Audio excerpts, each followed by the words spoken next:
எந்த சவுண்டுமே எந்த ஆயில் வந்து எதுவும் தெரிக்கலை. ஆயில் வெளியே தெரிக்குது அப்படின்னா கம்ப்ரஸர் வீக்காக இருக்குதுன்னு அர்த்தம். சரிங்களா? அந்த மாதிரி இருந்தாலும் கொஞ்சம் யோசித்து வைக்குங்க.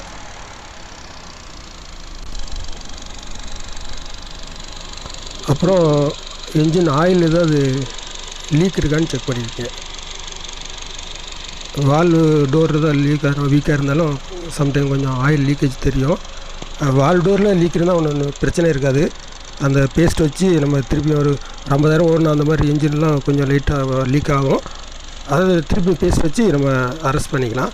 பிளாக் கீழே அதுக்கு கீழே ஏதாவது ஆயில் லீக் இருந்தால் மட்டும் அது முக்கியமாக பார்க்கணும். அந்த மாதிரி ஆயில் லீக் இல்லாமல் மாதிரி வண்டி பார்த்து சூஸ் பண்ணிக்கிங்க.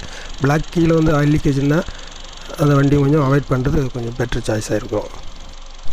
அப்புறம் என்ஜினோட சவுண்டு, ஐடியல் சவுண்டு, அது என்ஜினை பற்றி தெரிஞ்சவங்களுக்கு ஓரளவுக்கு தெரியும். அந்த வால்வு சவுண்டு இல்லாமல் என்ஜின் சவுண்டு மட்டும் நல்லா இருக்கா அப்படின்றது கன்ஃபார்ம் பண்ணிக்குவாங்க. அதுக்கு ஒரு மெக்கானிக்கை கூப்பிட்டு போய் பார்க்குறது பெட்டர். இல்லாட்டி உங்களுக்கு அனுபவம் இருந்தால் பண்ணிக்கிங்க. சரிங்களா? அடுத்து பார்க்க வேண்டியது ஆயில் லெவலு. ஆயில் லெவலுக்கு அந்த ஆயில் லெவல் செக் பண்ணதை நாபை வெளியே எடுத்து அதை க்ளீன் பண்ணிவிட்டு திருப்பியும் அதுக்குள்ளே அமுத்துட்டு ஒரு 10 நிமிஷம் கழித்து திருப்பி வெளியே எடுத்து பார்த்தீங்கன்னா 2 கோட்டுக்கும் சென்டரில் வந்து ஆயில் இருக்கணும். அந்த மாதிரி இருந்துச்சுன்னா ஆயில் கரெக்டாக இருக்குதுன்னு அர்த்தம். ஆயிலோட கலர் அதோட திக்னஸை பார்த்துங்க. ஆயில் நல்ல கண்டிஷனாக இருக்குது. நம்ம வண்டியில் பார்த்திங்கன்னா கரெக்டாக இருக்குது.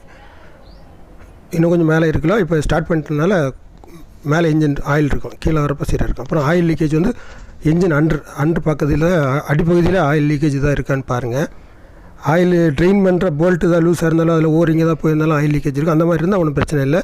அதேமாதிரி சிலிண்டரோட பிளாக் என்ஜினோட அடிப்பகுதி பிளாக் சைடில் ஏதாவது ஆயில் இருக்குது, லீக் ஏதாவது ஆகுதா, ஆயில் ஒழுகிட்டே வருதா அப்படின்றத என்ஷூர் பண்ணுங்கள். ஏன்னா ஆயில் ஒழுகிட்டு இருந்தேன்னா நீங்கள் அவசரத்துக்கு ஓட்டுறப்போ என்ஜின் ஆயில் இல்லாமல் இருந்தால் இன்ஜின் ஆயில் சீஸ் ஆகிரும்.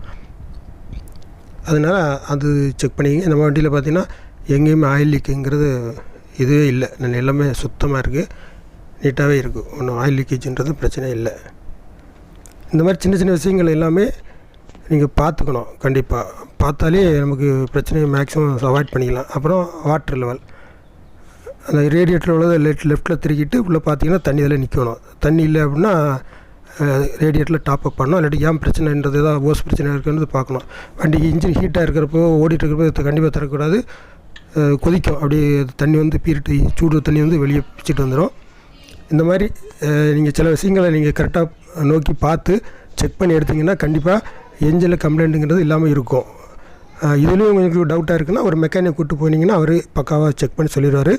நான் சொன்ன இந்த பாயிண்ட்ஸுகளை எல்லாமே நீங்கள் தெளிவாக தரவாக பார்த்தாலே உங்களுக்கு ஒரு நல்லபடியான ஒரு என்ஜினை வந்து உங்களால் செலக்ட் பண்ண முடியும்.